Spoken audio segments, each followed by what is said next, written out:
Alright guys, it's Scrappy again. I hope you're doing well and enjoying your day so far as the Major 2 online qualifiers continue. Lots of drama in recent days as to what the CDL and maybe the teams need to change to stop this type of thing happening ever again. Lots of discussion on LAN qualifiers instead, maybe more online tournaments, or maybe just take some of these matches and put them in a LAN environment regardless. BenJ, among others, have come up with various ideas about this in recent days, but as far as many are concerned, lots of excuses, lots of complaints happening, despite many of these issues being very solvable by the league or the teams themselves. Very much interested to your thoughts in the comments. Hit the like button if you enjoy. Subscribe if you are new as always. Just one thing I wanted to run past you all before we start the video. The event is happening in roughly a month in Birmingham. Myself, Trey, maybe some special guests. We're thinking about doing like a dope check or a pre-show type thing live in person at a venue close to the actual venue itself on the weekend. Trying to think of the way that it might be best done. Probably be a small ticket cost just to cover the cost of doing it, people to get in. And we're kind of thinking when to do it. I'd quite like to do it Thursday night. The event starts on Friday. It's only a 3-day event, and Thursday evening would make sense because,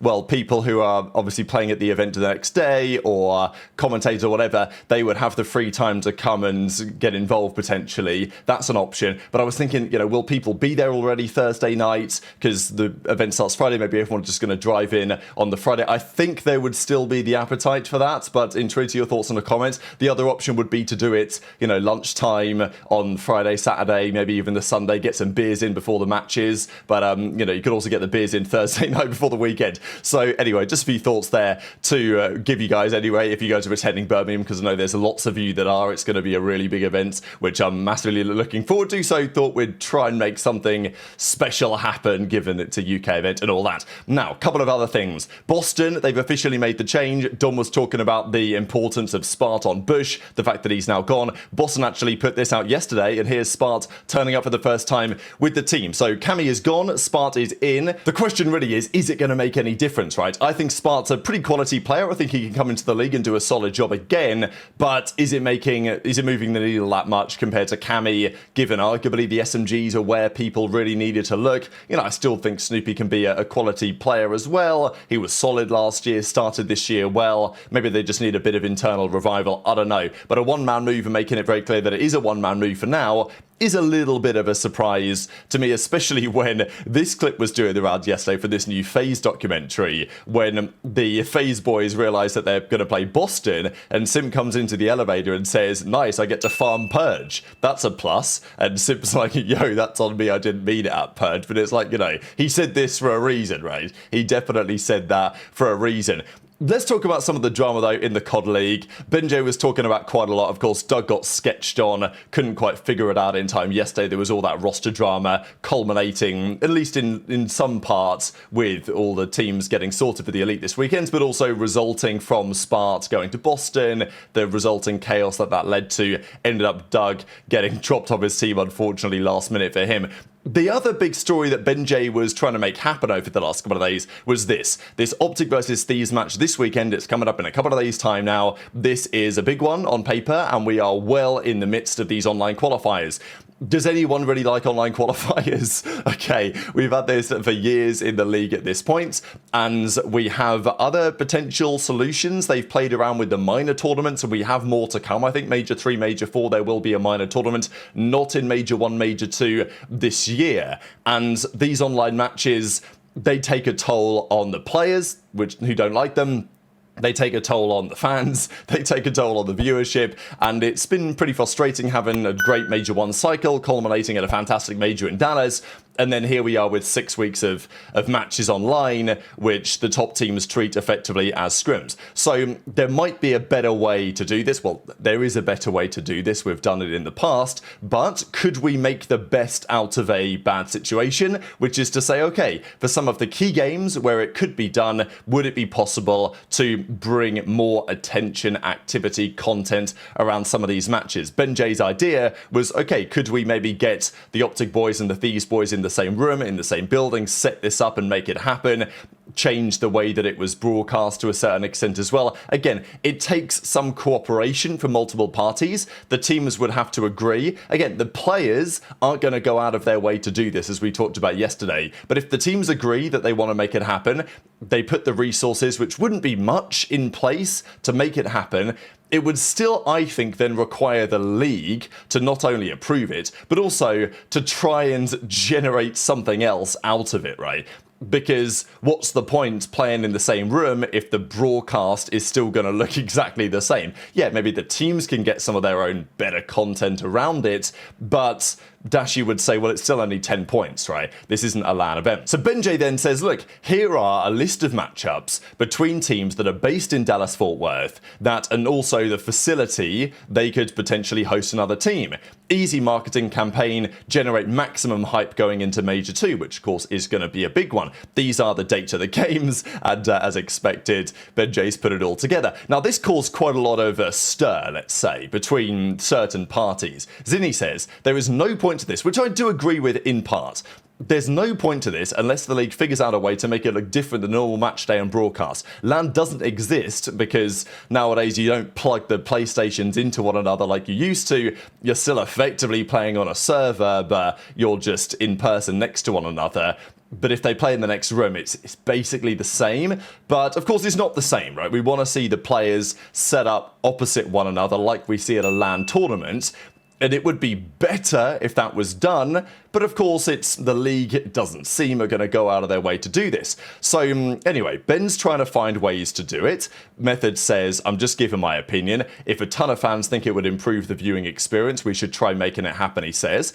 And, well, we get other comments from BenJ. Not that hard to drop remote cameras and send those feeds back to Columbus. There are definitely easy ways to plus it up for the broadcast, including using the on-site watch parties, which is a fair point as well. All very solvable problems. I think this is what BenJ was getting at.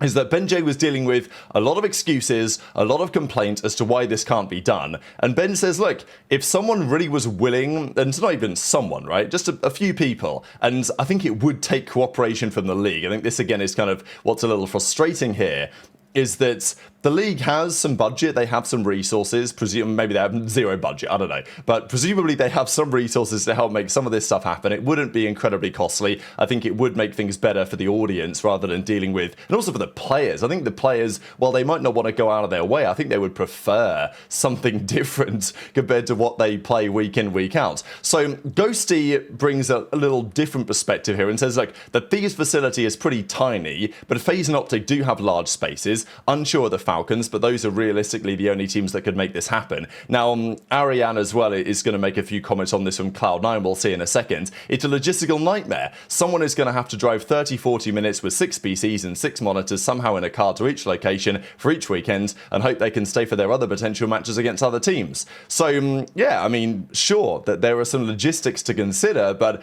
I wouldn't call that a logistical nightmare exactly, right? Like, you got to, if you've ever been to one of these events, certainly when we go to these COD events and you turn up on the Thursday, the Wednesday, whatever, and you see what it's like to build it, like, that is a logistical nightmare. Driving a few PCs in the back of a truck or something to some venue and setting them all up with people that are very well versed in this stuff, you know, it doesn't sound like a massive problem that is impossible to resolve. But again, someone's got to go out of their way to solve the problem, right? It doesn't do itself, as it were. If BenJ was still, I don't know, working at Esports Engine, maybe he would be the one. Obviously, he's trying, right? He's trying to come up with some sort of ideas here.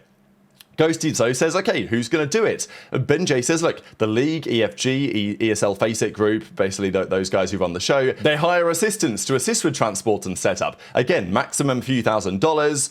Who's going to pay for it? And, well, Ben's like, look, the CDL has this extra money. Remember when they used to do the bounty matches, right? Like, this is the type of thing. You guys remember a couple of years ago, and I don't know where that money goes nowadays, but they used to choose, like, Paris versus London or something would be the bounty match, and the winner would get 10K. And it's like, well, maybe we could use the 10K to do something like this. And they gave out like 120 grand of bounty over the season or whatever it was. And I'm sure that this, maybe they just don't have that budget anymore, but I imagine that there's some budget for something. And that's what Ben says. Look, they've got some contingency money. We should be able to find the money to make it work. Spence then from the league is in the replies.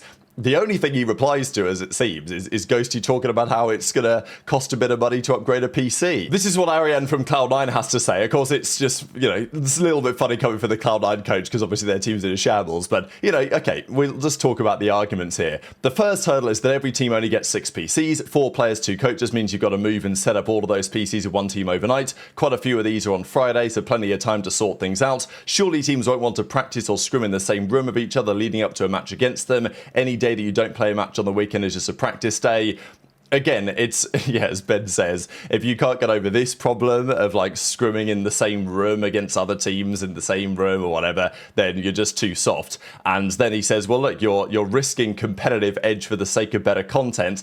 Again, like, I do get this perspective because the teams and the players, they don't want to sacrifice anything unless they're forced to. This is arguably when the league should call the shots. But also, I don't really get the take that you're somehow risking competitive edge. Like, first of all, you're playing in person as close to it as possible. So if anything, that it makes less issue with internet or anything like that. And you're maximizing the chances the best team wins. And the other point, of course, is that if the fans don't watch anymore, then these guys don't have a job, right? So I think there is some incentive for the teams and the players to try and go out of their way to make it better for the fans. And that's what Ben says. Fans are the reason these teams are in business and everyone still has a job and top players are making 6 or 7 figures a year. So no, I disagree. Most, not all, of the teams in question have a private room or two where teams can go and have private combos. So no issues there. Like, again, it's like, yeah, if you want to find solutions, you can find solutions to it. So look, this is the frustration really. And as Shorstin says, setting up these PCs is not exactly rocket science, right? Maddie Craig from OpTic can do this in his sleep. It's like it's not a massive problem. And this is what Ben says. All stakeholders need to find a path to audience growth year on year on non-major LAN matches. They should be trying to any new ideas, including more LAN activity, close studio environments. We should all be solutions oriented. So, you know, here comes BenJ back at it with the PowerPoint presentations, but he's not exactly wrong. And, you know, he did talk a lot. And I think he even made some other replies that basically said, look, all I'm hearing are a lot of excuses, a lot of complaints on things that can very easily be solved. So this kind of morphed into a more general discussion on what the CDL format should be, could be. Again, there was talk about what the original CDL format would be, which for some reason people still gas this up. This was a terrible idea. I mean, and COVID saved the league so bad, because if they actually did this, I know that they changed their mind to a degree before the league started, but if they really tried this, wow, everyone would have run out of money so much quicker than they actually did. And as Clay says, there was an intention to fly around the world and play league matches, literally 1 or 2 matches in each country in a month span. It would have been, yeah, absolutely outrageous. They changed their mind and eventually they did tournaments instead. Again, this wasn't the original format, by the way, so these were not meant to be LAN tournaments initially. These were meant to just be league matches played in different cities. Eventually they did turn it to playing 8-team tournaments, which was better, but still not exactly optimal. I guess the question then becomes, what is the solution? As Zinni says, I'm all for playing some league matches on LAN, assuming the league amps up the production to make it a better viewing experience. It doesn't matter where the match is played if it looks like the same as an ordinary game, which I do agree with Zinni's take on that one, but I think we just need to get away from league matches in general. JP does this post and it says, choose between LAN regular matches or online tournaments between majors. Like, what happens between majors? In my opinion, the online tournament is by far the best answer here. Now, and there was some discussion on whether people just saw LAN and were like, well, that's better than we currently have it, which it is. If it was a LAN league and the players were in person, playing these matches in person, that would be better. But to me, it doesn't solve the fundamental problem with regular season matches. I just think they're pretty dull. I think there's way better ways to do it. Back in the day, you would run 2Ks, 5Ks every weekends, and you would get to see an actual winner, and it would build so much better storylines going into the major. Like the minor tournaments, right? I don't think when we saw Minor 1, Minor 2 last year, everyone was pretty happy with that, right? Like, we had a winner, we had an online development. Even this year, the first match of the season, we had that Monster Energy 75k tournament. I'm not saying you've got to put up that money every weekends, but you run one of those every weekend. That's how the seeding goes into the major. There would be issues that need to be resolved, because otherwise the worst teams are going to play the top seed every week. That does cause issues. Back in the day, the reason why they chose to do these regular scheduled matches was because every team had paid theoretically $25 million, so they were all owed the same amount of broadcast time. That's not how it works anymore. They've refunded the money. We don't need to prioritize the teams and do these regular matches. It works in regular sports because regular sports is different. And when the CDL came around, they really doubled down on this league match idea that we did do pre-CDL for sure.